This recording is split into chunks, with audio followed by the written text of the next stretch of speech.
welcome back to the Valley to Peak Nutrition Podcast. This week we are back with a new episode, and Lindsay joins me for the first time in 2023. Big thanks to Paul for helping us out on the last episode and outlining his program called Wild Diabetic and helping us understand, blood sugar management in the backcountry a little bit better. If you enjoyed that podcast or any of them, we would be super grateful if you would share it with a friend, or you would like it, or send us a comment on there, rank it in your platform, do, anything that would be tremendously helpful. If you have any questions, as always, you can send those over to us at info@v2pnutrition.com. You'll hear me reference a article and a guide that I wrote on the topic that you can access on the website as well, which is v2pnutrition.com. Without further ado, hope you enjoy the show, and big thanks for having Lindsay back. I am joined by the one and only Lindsay Camp for the very first podcast of 2023. How have you been? I've been all right. Hanging in there. She laughs because, I guess as a quick side note, we are looking for parenting advice for toddlers. It's been quite the roller coaster. Kidding, we're not really. Well, I guess I'm not kidding. If you've got good advice, feel free to submit. Just a quick note that says Godspeed or anything else if you've endured this. But so we're going to do we just wrapped up the No Off Season podcast series, and we were joined by Paul Kemper, who talked to us about managing blood sugars in the backcountry, which I felt like was a good episode for folks who it's just good information to have if you're ever back there and you need to help someone else or yourself. So we're going to do a Q&A. We've got some other stuff that we'll roll out this year, but this will be the first Q&A of 2023. What is our question? I see brands reference net carb intake on boxes. What is meant by that, and is it something I should track?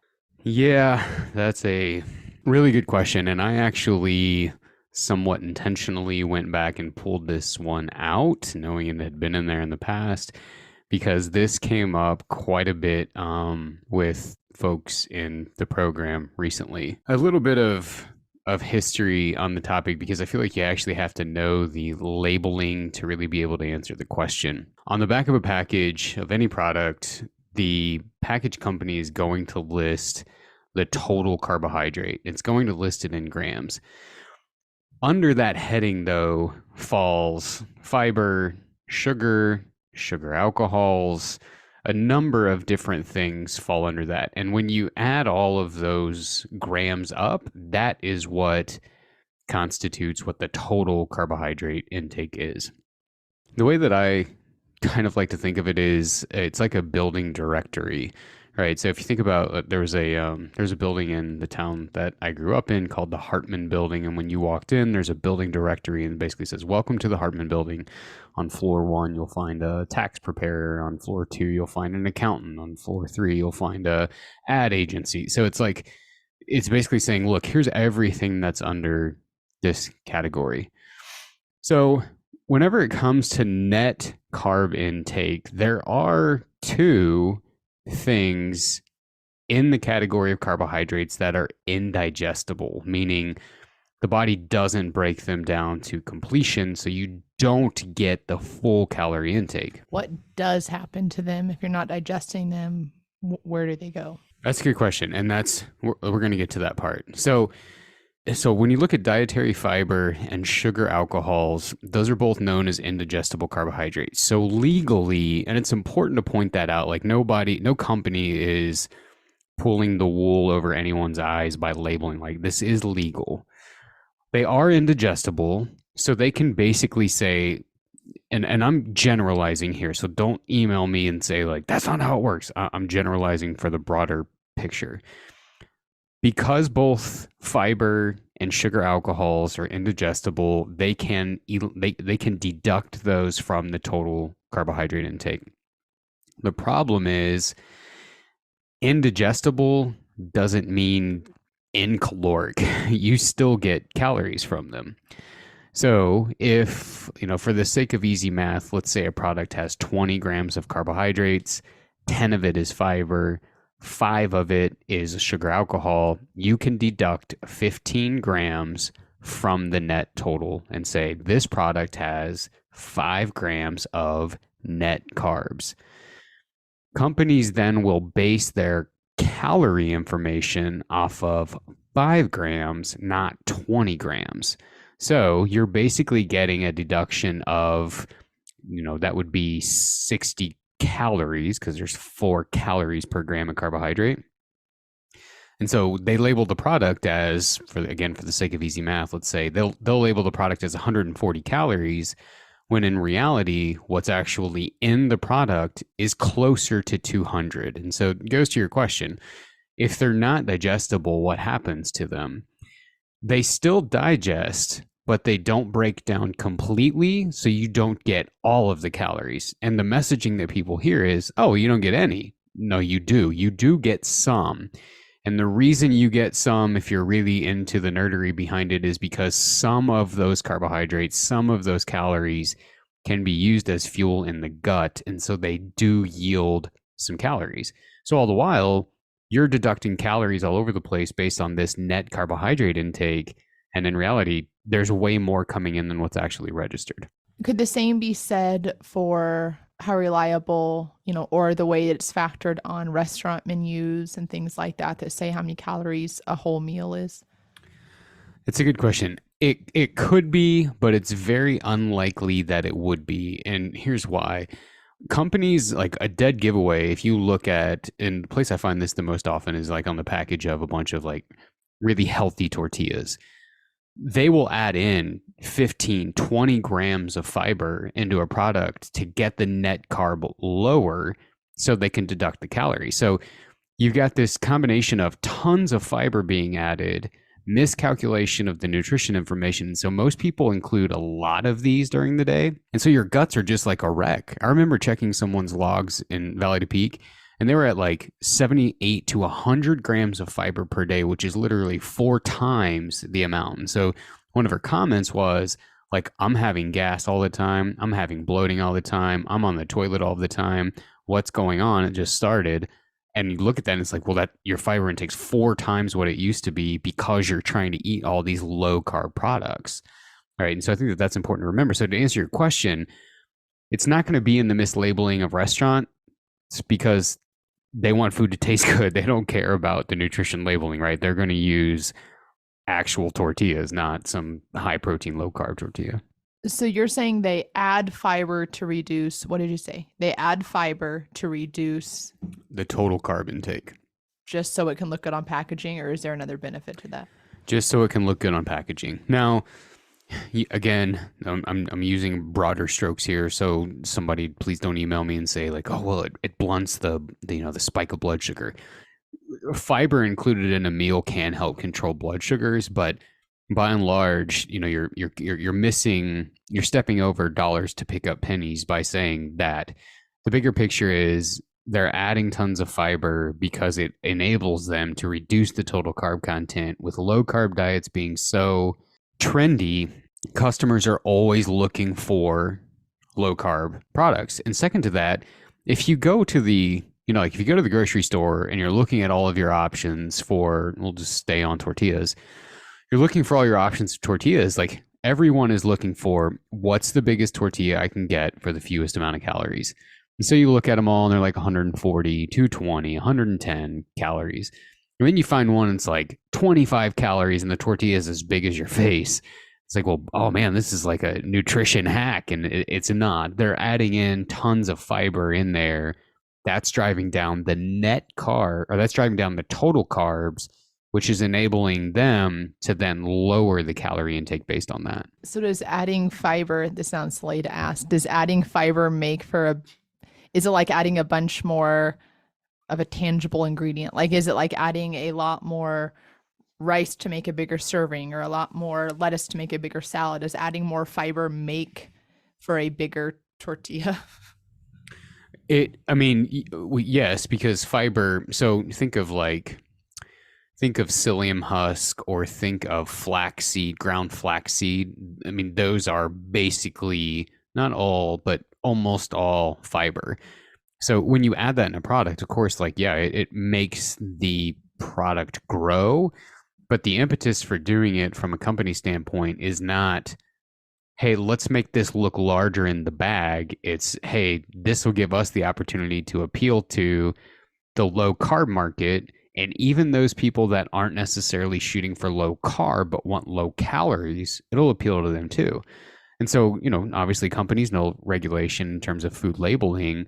They want to be in the running for a large majority of the market. And so you find just about every brand at least having a line of these within their overall product offerings, and people buy them. The place that I think it begs the question of like, okay, is one product really going to mess up my intake that much? And the answer to that is no. But what my observation is, and this is definitely true among some of the folks that we work with, is it's not like one product. Usually what you'll see is someone eats, and there's a brand that I'm thinking of that I won't say, but it's a very popular brand. It's almost always marketed as high protein, low carb. They'll eat a bar like that for breakfast, and then they'll have high protein cinnamon buns for a snack mid morning, and then they'll eat, a low carb tortilla at lunch as a wrap, and then at dinner they'll have keto bread, which is like 50 calories per 2 slices, and all of it again mislabeled under this net carb intake. And so it's like, well, yeah, one product being off by 100, 150 calories may not bury you in terms of progress, but if you tease that out as 5 times per day stretched out over 7 days, that's a 3,500 calorie miscalculation, and would, no question, absolutely prevent you from moving the nail in terms of progress, moving the scale in terms of progress. May not cause you to gain weight, but it absolutely would prevent you from seeing the progress that you were hoping to see. This might be opening a whole nother can, but I think we addressed it maybe in another podcast. But I have a few people I know that have talked about carb blockers.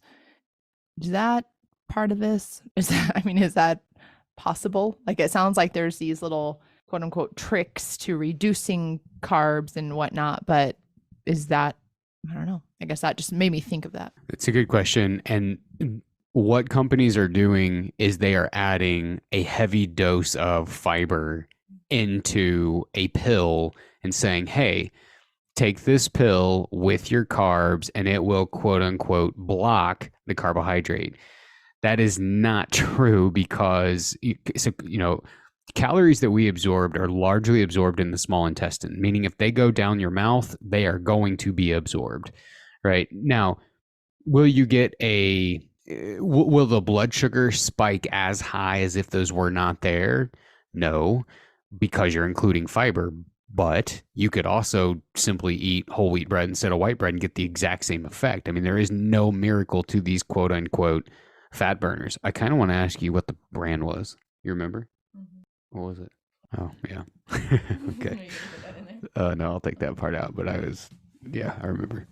I think when people picture it and how it's, advertised is, I can eat whatever I want. I take this pill and it's almost as if your intestines are completely open. Food shoots through it and only the great things are absorbed and everything else just shoots right out. And I think that is what people picture happening, that you are truly not absorbing anything other than what you want. Yeah, I would definitely agree with you. I think that's the way that it's perceived. That's just not how it works. I mean, if it gets eaten, the calories are going to be absorbed, unless you've got some sort of, malabsorption issue, which again is like the zebra in the pack of horses, the small fraction of the percentage of people that exist. And it's, so the EXO group, who we're all friends, we're friends with those guys.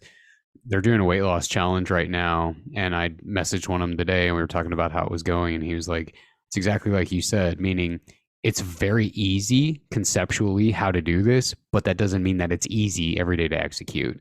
And if you find anything that makes you think, oh man, this would make it so much easier, or this is like got to be the thing that I've been missing, it is not.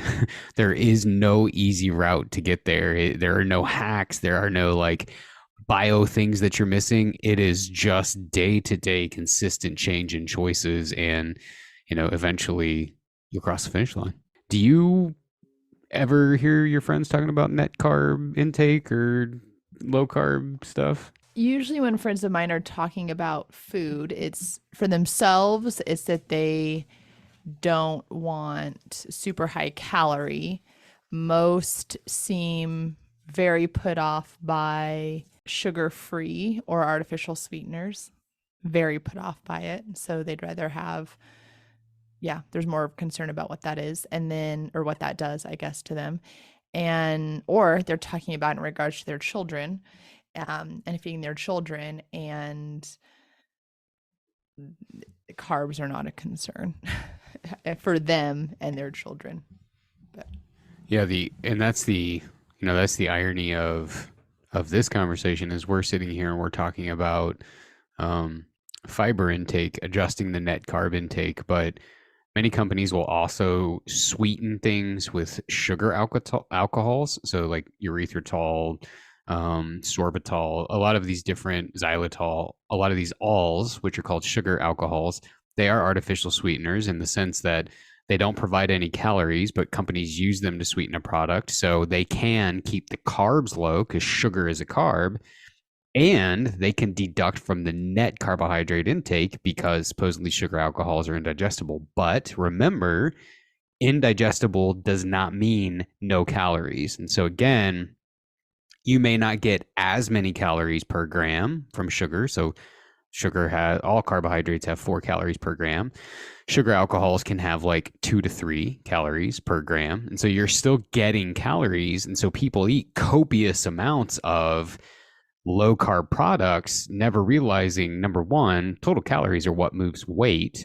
Number two, the miscalculation from those products can be quite hefty in terms of, again, if you eat 4 or 5 products like that in a day, that's 500 calories per day, potentially more. One of the bars that I was talking about earlier off by almost 180 calories.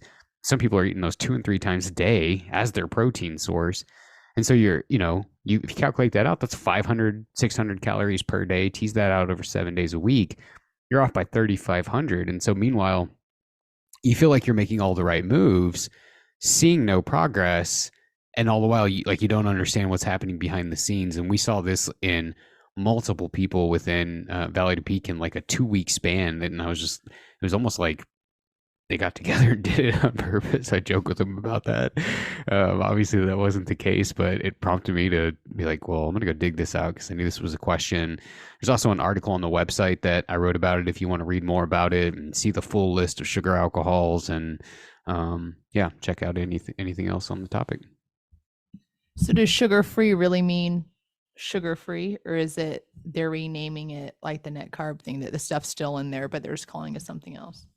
Yeah, there's going to be a lot of people that hate me after this, but the sugar-free that most of the fear has been built around is truly sugar-free, is truly calorie-free and sugar-free. It's not contributing towards your calorie intake. And that would be things like aspartame and sucralose and some of those other ones that have all of these really bad connotations, most of which are unjustified when you read the studies. But that's an entirely different podcast. But to your question, those things are genuinely calorie free. All right, so that will wrap up this episode of Q&A for the podcast. It was good to have you back. Good to be back. If you have any questions about this topic specifically, again, I wrote an article about it on the website, which is v2pnutrition.com/blog. You can check it out there. If you can't find it, send me an email. I'd be happy to send it over to you. If you got any questions on the topic specifically, I'm happy to chat through those as well. But I appreciate you guys joining us. Hope you have a great week, and we will talk to you again soon.